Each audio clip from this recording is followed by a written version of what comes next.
While some NBA players have been trashing the city of Memphis recently, Dave Matthews Band certainly showed this city some love, and for the first time ever on a full band festival stage, they played Spoon. We'll talk about that and more. DMB post show stream starts now.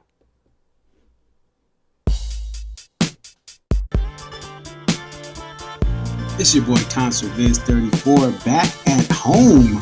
What up? What up? It's your boy Concert Viz 34. Yep, so your boy Concert Viz 34 coming to you here. What up? What up? It's your boy Concert Viz 34.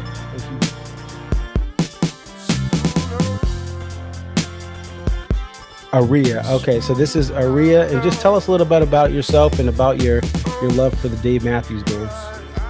I've been a fan of the band since April 28, 1998, and if you recognize the date, that's when Before These Crowded Streets was released. Alpine is definitely a better venue than Summerfest, but we'll take it. I think I've been going to shows for about 20-something years. I always tell people, like, compare DMB to now to when I first started. And I got started, in my opinion, I feel like I got started late. Like, I was at the very end of the band's prime. I feel like that 03 to 06 was like the end of the prime. 07, 08 was like, you know, we're at the very end. And then when Roy passed. Dave really, this is the thing. Dave has put, Rashawn has been assigned the quarterback of this team. He is the coach, the play caller. He designs the jams. Dave just shows up and plays whatever he's going to play.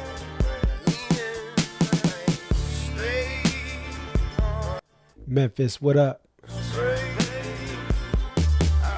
R.I.P. Young Dolph.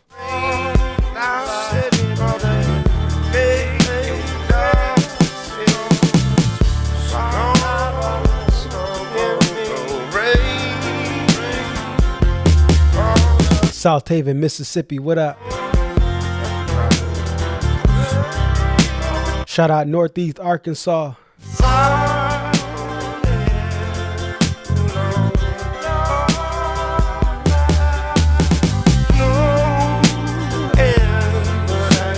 Shout out John Calipari and Derek Rose.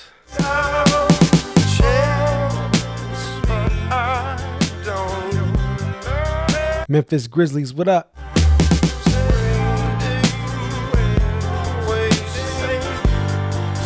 Shout out to FedEx.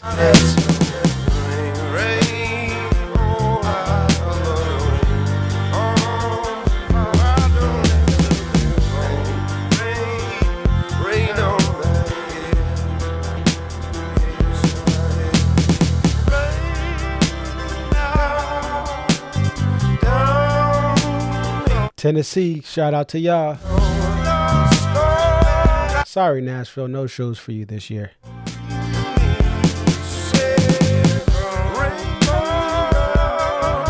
Jonesboro, Arkansas, stand up.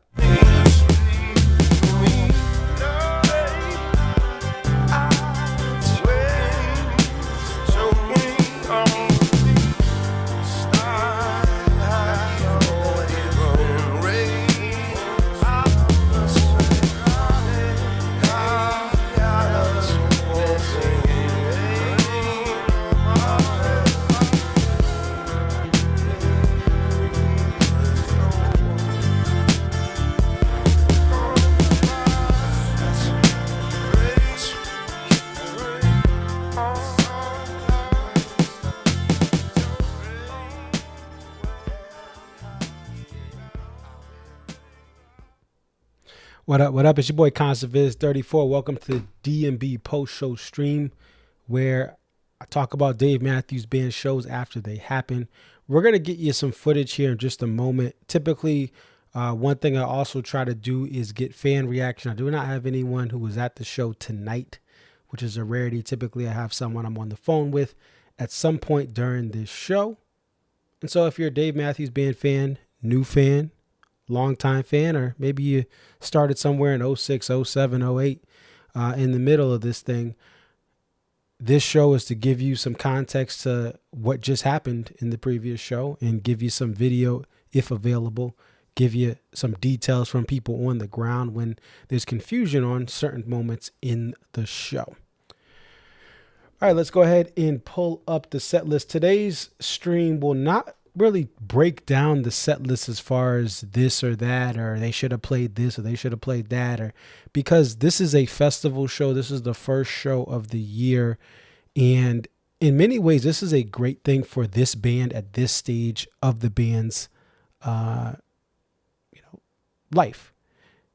You play a festival show ahead of tour stops that are specific to Dave Matthews Band playing amphitheaters and arenas. And so they get to work the rust off of certain songs. They get to test out a couple of things. They get to, go through the motions like a final preseason game. And the fans in Memphis who don't get DMB every year will appreciate no matter what songs they play. They're just happy that DMB is in their neck of the woods. This is not a stop that diehard fans who want deep cuts go to. You're going to get diehard fans who just want to hear this band, and nothing wrong with that. So I was impressed because I had expectations of they're just going to play the hits. That's it.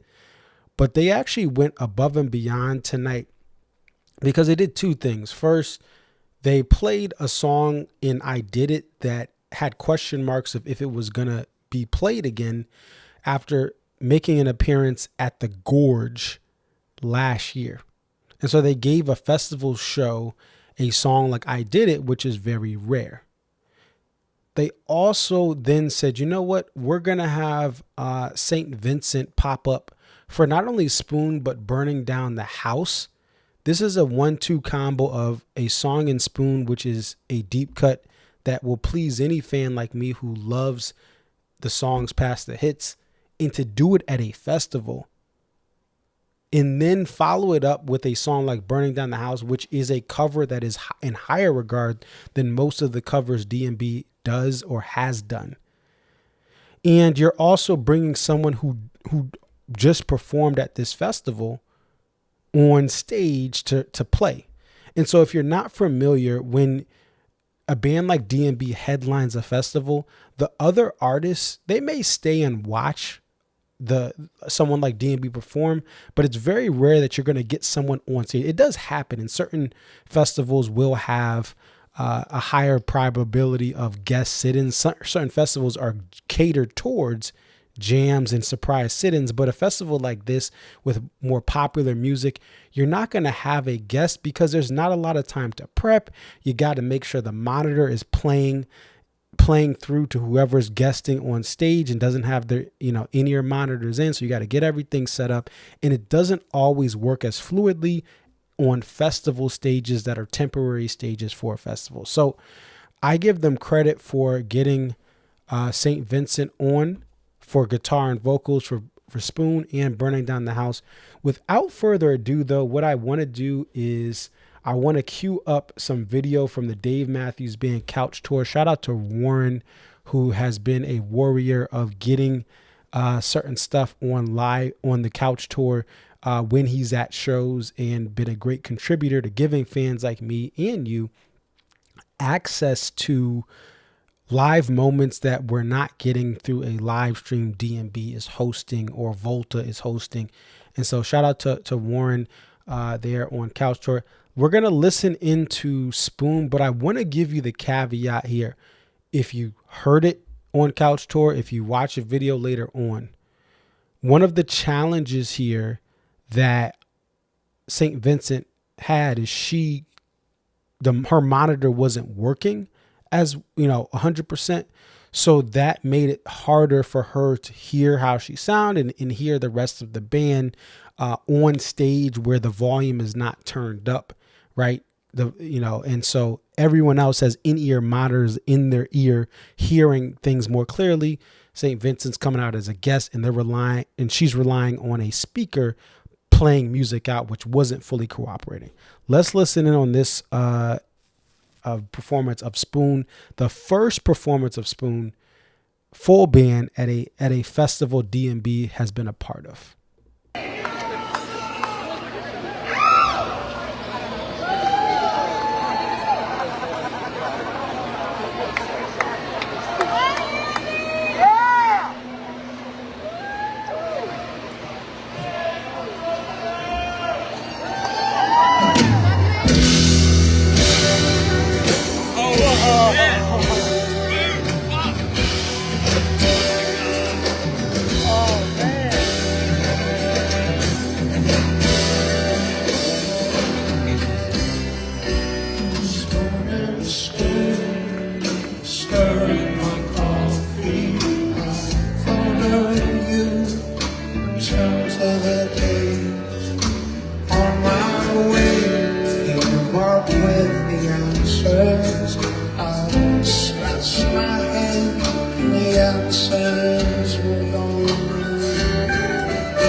voices behind me say I'm just saying, come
All right, so that gives you kind of the a little peek into that Spoon. And again, the monitor problems, that speaker that's brought out so that a guest on stage can hear themselves.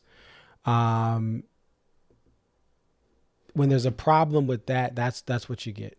And so it's just one of those things that can happen. And that's also, again, when it's not an amp, like when you have an amphitheater, you have better confidence that, hey, you can get this stuff set up. But sometimes at a festival stage, a temporary setup, you may run into an issue like that. And that's what happened. But I still think here are a couple of things about this. If you're not a guitar player, and that's okay. If you're not familiar with music, so the Spoon is in the key of E minor. The jam is in E minor. And so if a guest wants to come on and play along on Spoon, the key of E minor is very friendly to a guest guitarist, no matter what their level of skill is on guitar, right? And so I've always thought, hey, even forget a guest, Spoon should be a song that's played more, simply because it's not that hard on Dave. His parts is some of the easiest Dave Matthews parts you're going to play, and they're still beautiful, are on Spoon. And so I've always been like, why aren't they playing it more? And in the last, since the pandemic, they've played it a lot more, and I've gotten it a lot more. And I think it's a great song to bring on a woman vocalist that's going to come in like St. Vincent. And she's still, throughout the challenges of hearing herself fully and hearing the band, because that monitor was not working. She did a phenomenal job, and I hope it does not discourage this band from, trying to bring on a guest for Spoon like this again, because I think this is just a one-off where a festival stage just didn't have it this night, but another night it could be on. It's showbiz. It's live. These things happen even at the major amps sometimes. So there is Spoon. The other main thing that is special about this show is I Did It coming back. If we go to I Did It, right? I Did It was played last at the Gorge, night 1, 2025. Before that, it hadn't been played in a decade. And so the fact that it came back was, for some fans, hey, I want to hear this song. Maybe it's not my favorite, but I just want to see what it's like. Other fans, they love it. And they were glad that it was back. But for it to come in a festival like this is pretty cool. Last year, we saw a deeper cut and You Never Know be played at Jazz Fest, and that was special too. But for some fans, this I Did It was great. And I Did It starts, it's a different, kind of shape, chord shape to start off than Bayou, which is more individual notes in a little bit of a box. But they're in the same position of the guitar. I Did It in Bayou. So I was like, oh, it's down south. Maybe it's going to be Bayou, but it was I Did It, with a more solid chord to start off there. And so for some fans, that's going to be great. Other fans don't, just aren't a fan of it. So it is what it is. And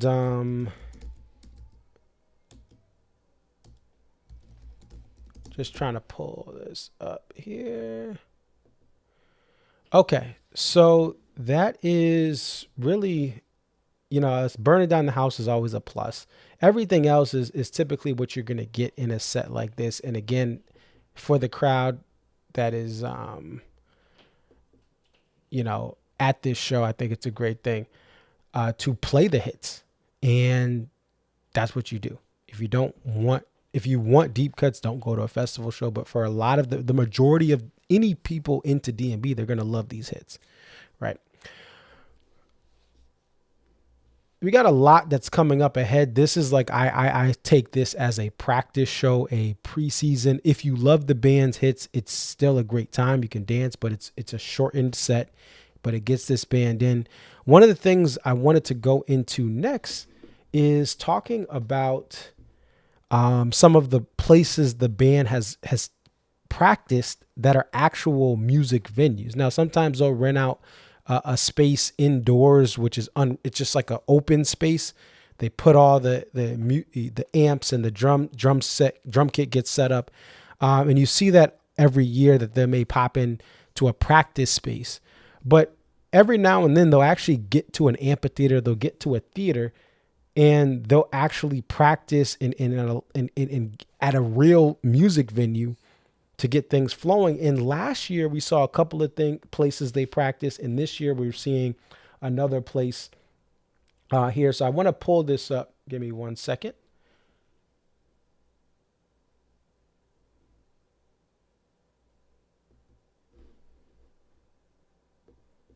All right, here we go. And so maybe you didn't know all these places were used as practice venues, but I was able to confirm these locations of actual music venues or theaters of various kind that have been used by Dave Matthews Band in the last 2 years. And I wanted to wait till after they played at the South Haven, Mississippi venue, because who knows how crazy people are. And also, these venues are not constant venues the band is going to go to ahead of a tour. I'm not trying to give any information about, they always practice here. Like, nah, because there's crazy people out there. So in April of 2025, ahead of their Jazz Fest performance, the band played at the Carver Theater in New Orleans, Louisiana. Now, many of you guys may have not known this, but last year in May, Dave Matthews Band was here in my hometown of Hartford, Connecticut, to practice and get things geared in at the Meadows Music Theater in Hartford. At the time, it was the Xfinity Theater, but they actually did play here ahead of the Bethel Woods shows. that opened up the tour. And so they were able to use that, and they've used other venues in the same fashion that aren't being used for an actual show that night. And then they go there. And so that was pretty cool that they actually did. People thought they skipped Hartford last year. Technically, they did go to Hartford. So May 2025. And then also they did a sound check at Bethel Woods Center for the Arts. And this was known. There were pictures, just like we saw pictures from the last one that we saw a couple of days ago, South Haven, Mississippi. There were pictures from Bethel Woods. This was a sound check, testing out the lighting rig, testing out playing at an amphitheater you're about to play to open the tour, and give that practice for the crew and for the band at a professional amphitheater ahead of the tour. So that was May 2025 as well, the day before the actual Bethel Woods opening show. And then if you saw this pictures from Rodrigo Simas, there were pictures posted a couple days ago, and maybe some of you locals knew, maybe some of other fans knew, but they practiced in a venue ahead of the Riverbeat Music Festival show that they actually had played before full band concerts, which is the Bank Plus Amphitheater in South Haven, Mississippi. It's about 30 minutes south of Memphis, Tennessee. And so Memphis, Tennessee, if you're not familiar with geography, you have right across the Mississippi River is Arkansas. And just south of Memphis is you get right into Mississippi. So even though it's in another state, it's very close. It's still within the metro of Memphis. So that Bank Plus Amphitheater, full DMB shows have been played before. They practiced here, and the pictures gave it away. I was like, wait, that looks familiar. Let me look up. It looks like South Haven, right? And so I was able to, they definitely practiced at the Bank Plus Amphitheater in South Haven, Mississippi, a couple of days ahead of the show that people saw tonight. Also, another thing that we saw on Instagram, Rashawn Ross was in South Haven, Mississippi for that kind of, practice rehearsal. And then because there was a couple days in between that rehearsal and tonight, he went to the West Coast to play with Slightly Stupid, which he does play with every now and then or on an off day with DMB. But he went to California and then flew back from California last night to make it back to Memphis again for this festival. So he wanted to play with his close friends in Slightly Stupid, which he has he played for often over the years, including last year with them. And so that was another interesting turn for this, for this show, is that Rashawn's flying back and coming into play, and then he'll be with the rest of the band as well for this weekend shows in Texas. So there you have it, some information on practice. And there's other places and things like that I'm sure that they've practiced in, but I just wanted to look at some of the stuff in recent history that the band has played. The next thing I wanted to talk about ahead of this, really, I count the tour starting coming up on Friday. I believe this is like the first real like DMB specific show. So really this is like a warm up, a great warm up for people in Memphis. But it is a warm up. And so there's a couple of things that I think have been great additions to Dave Matthews Band Radio. And I did want to share some of these things here as well. And, congratulations. I know I had posted on Instagram, but Dave Matthews Band Radio has two people that are Dave Matthews Band fans that have been hosting various things on DMB Radio. And that's a big plus because I loved Ari just trying to be supportive of DMB Radio. He has transitioned to another hobby of his with live music in a live music venue and managing that venue. And so as a result of that, him no longer being at SiriusXM, they've made the decision to hire Bruce and Nolan from the Corner of Gray Street podcast to be a big part of not only show nights on Friday nights, but throughout the week and throughout every day you'll hear them in kind of sharing playlists and commenting on various parts of both Dave Matthews Band, Dave Solo, Dave and Tim. And really what this has done is given the fan base more ways to connect with the band. And so now if you go to SiriusXM.com/so much to say, you can, ahead of the Friday night concert series shows, share a memory or a song request, or try to predict what song they're going to open with or what song they may liberate. You can go to SiriusXM.com/so much to say to then, share a video, and that can be played on if you get chosen, your content could be played on Dave Matthews Band Radio. That's channel 30 on Sirius XM Radio. So just another way to engage fans before a show. Also, we do know, because Bruce and Nolan, now they're part of the Sirius XM family, they were able to confirm for us that 11 Friday night concert series shows are a go. And I want to just run through those here. Before this year, we kind of were guessing, like we assumed most show, they were going to be here, but there wasn't any advertising that, yes, we have these 11 shows that will be here, or 10 shows or 9 shows, or this Friday, we can't get it done, or this. We know how many shows this summer will be on Sirius XM Radio, channel 30. And so the first one is going to be on Friday, May 8th, which is this upcoming Friday at the Woodlands. It's just outside of Houston, Texas. The second one will be in Atlanta, May 15th. The third one will be West Palm Beach Night 1, May 29th. And then we go to Raleigh for June 5th. After that, it's in Mansfield, Massachusetts, outside of Boston, June 12th. They'll be at the Xfinity Center. That show will be live.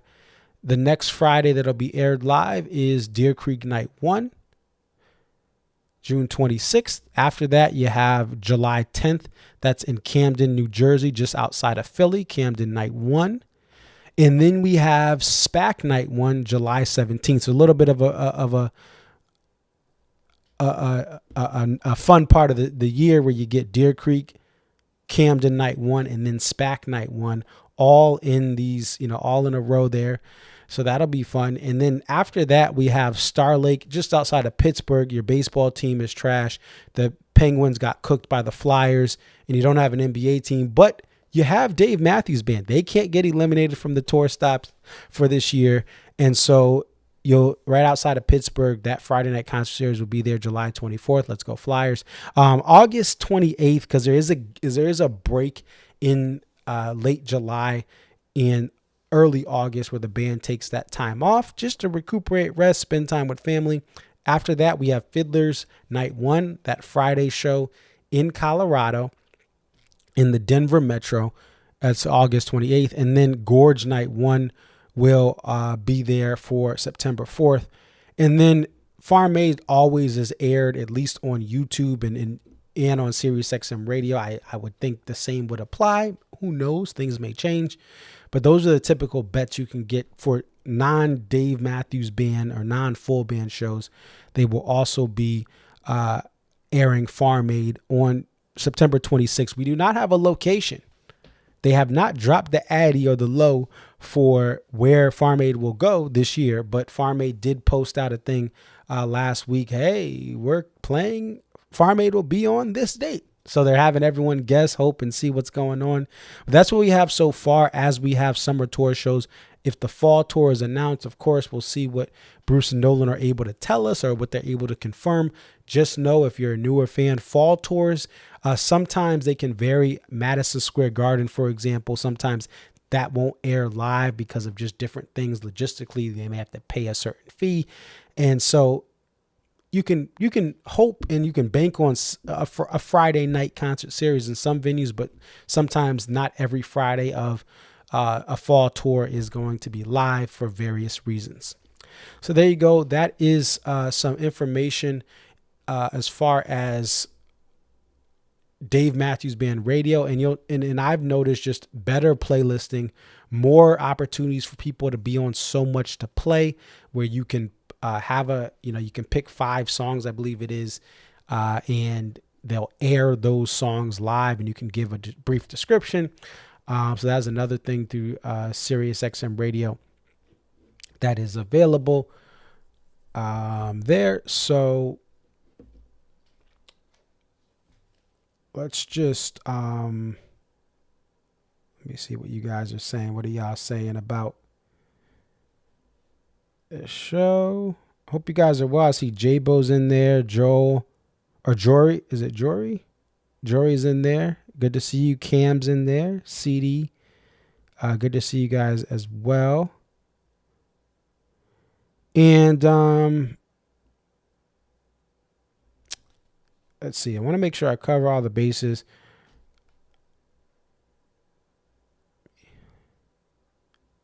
Okay. Upcoming tour. We got the Texas shows are back for this upcoming weekend. And then we have a show in Austin at University of Texas on May 11th. So the next 3 shows is a Texas 3-step. And then we'll get to other parts of the South, including a show that is in Lake Buena Vista, Florida. That's Magic Kingdom, a Disney World, but you have to have a conference pass for that. It is over $1,000 for that conference pass to be able to go in.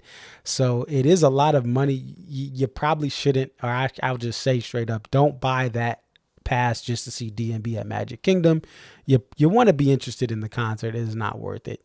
Well, maybe for some of y'all will do that, but I just think you want to do it for DMB reasons, or if you know somebody that has access to that, to the conference, or can get you a pass, and maybe you don't have to pay for it. They'll pay for it for you, or they have an ability to invite a +1. If that is possible, I would, you want to really check, because it's only one type of ticket that's over $1,000 that will get you in. But if someone has access or works at SAP, maybe they can get you in. Who knows? But it is very specific. Do not expect to sit outside of Magic Kingdom that whole day and be let in or be able to pay a fee. Like, you got to have your conference pass ready to go to be able to. This is a very exclusive event. They're kicking everyone out of Magic Kingdom, which is rare, on a night, right at nighttime, where they typically have the fireworks show. I've been out there before myself. But those are the next shows coming up here.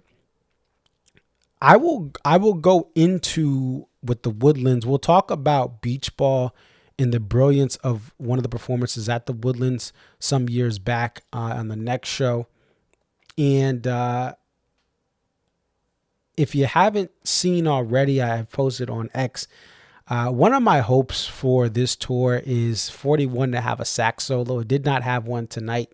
I feel like with the 30th anniversary of Crash, I would love to see Dave Matthews Band have that sax back in.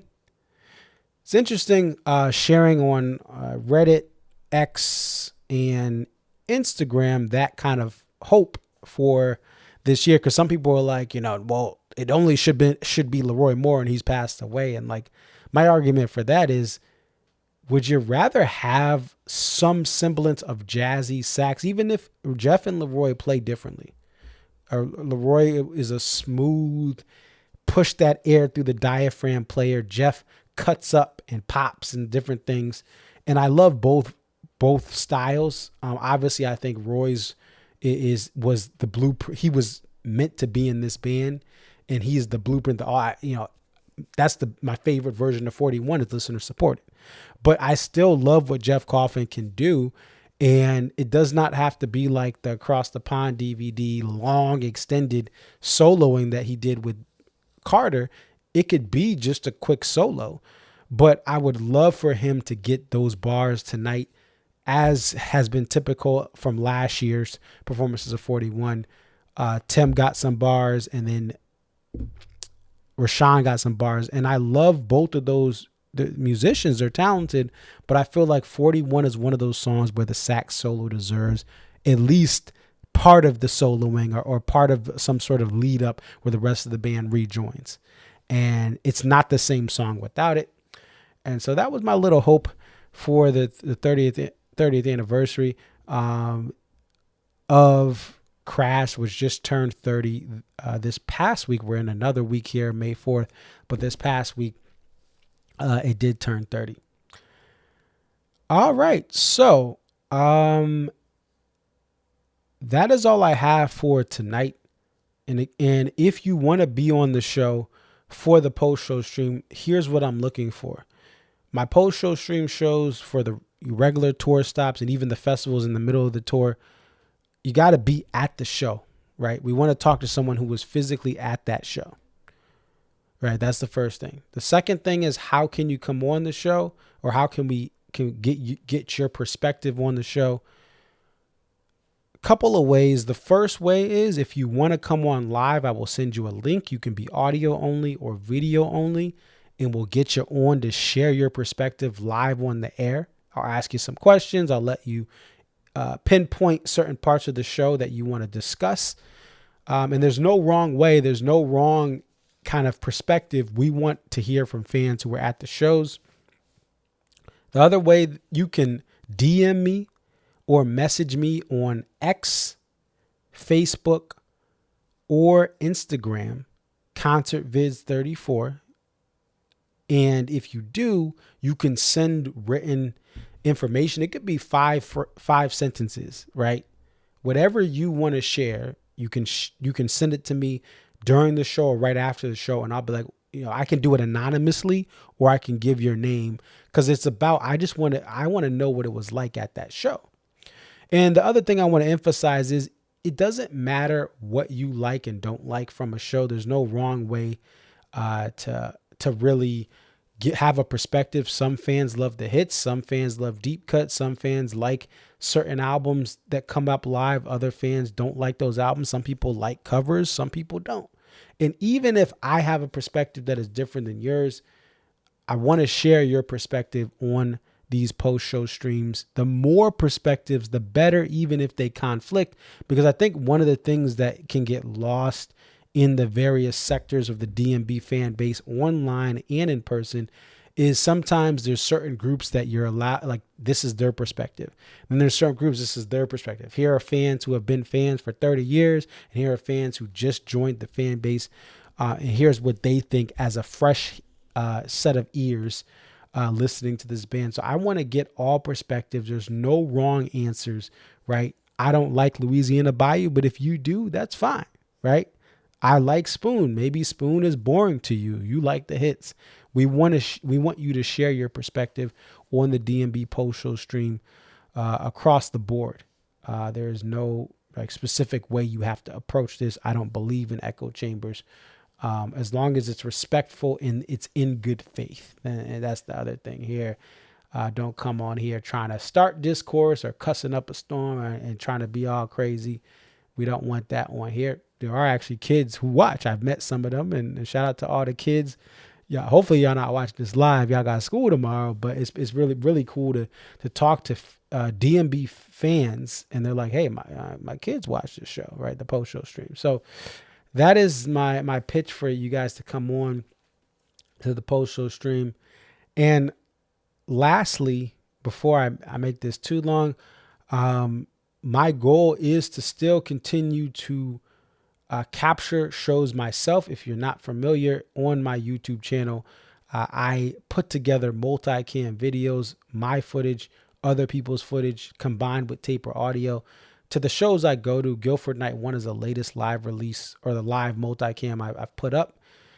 But my goal is to still do that in 2026. However, depending on the game plan that Volta has for 2026, if there is a show I'm at and it's a Volta live stream of any kind, I most likely will not record that full show. And that's simply because My goal is I don't want to have to record these shows. I want every show possible to be accessed via live stream.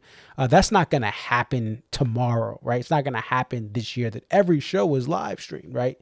But as we've seen the partnership between Volta and Dave Matthews Band, I'm looking forward to hear, what may come of this year, if it's the same as last year, if it's different. But you can go to volta.live now and you can still watch on demand Gorge Nights 1 through 3 from last year. You can, for $20 a pop, if you buy individual shows, and you'll have access through May 31st. For those, or you can buy the bundle for a cheaper price. You'll save a little bit if you buy the bundle. And if you have the bundle, or maybe you made that purchase a couple months back, I shout out to Volta. They've been able to extend access through the end of this month of May for all fans to keep rewatching these amazing shows, as I have been doing here and there when I get chances, just to relive some of the great moments that I couldn't see in person, but was able to watch from home because of this opportunity.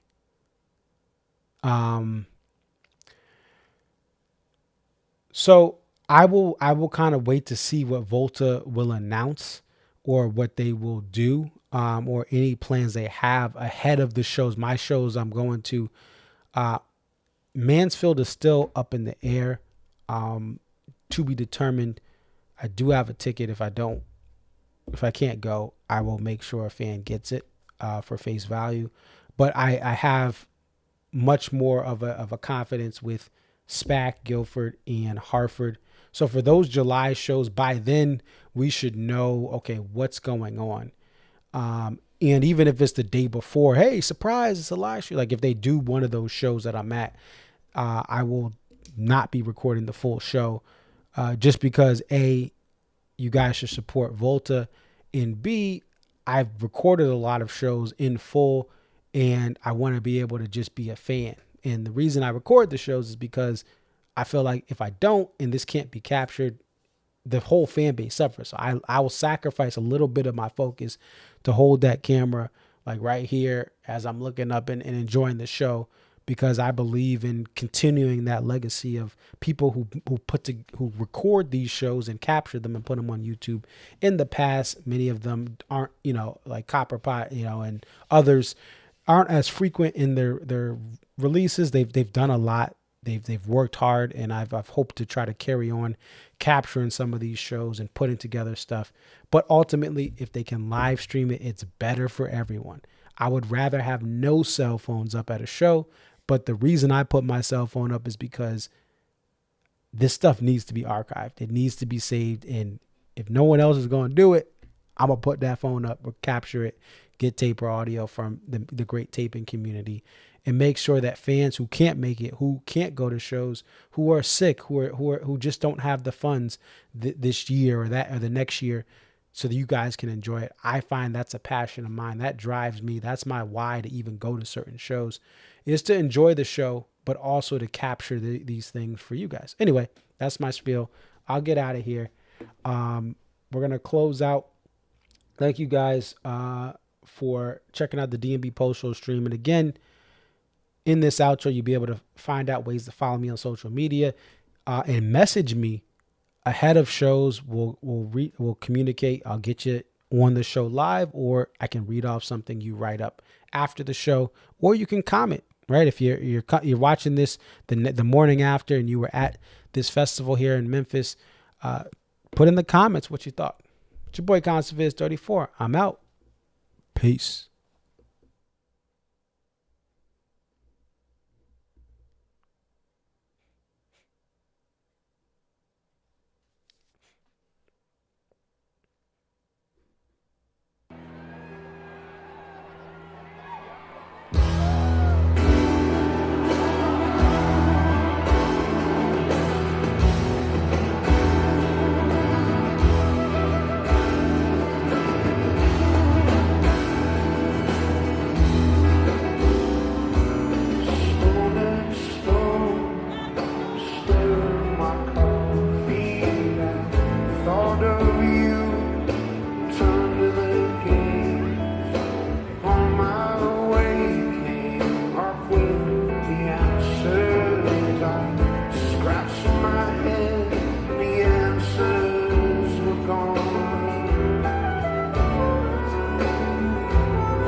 like a balloon that rises and then vanishes. It's drop on